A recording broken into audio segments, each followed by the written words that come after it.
Hi, this is Daryl here at ISE in Amsterdam, Daryl from Whirlwind, introducing you to a couple of new lines in our Catdusa line. We have a new version of the CT, the CT-MF. This one does a sex change.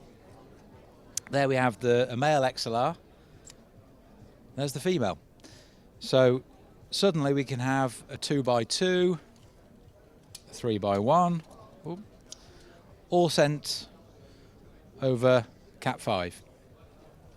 And this thing all works with the new Multicat, which has a W1 12-channel multi-pin on the end, with 3 Cat5s, all feeding 4 channels each audio down the W1.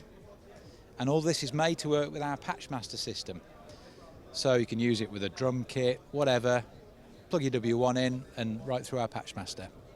So this has been Daryl, ISE Amsterdam.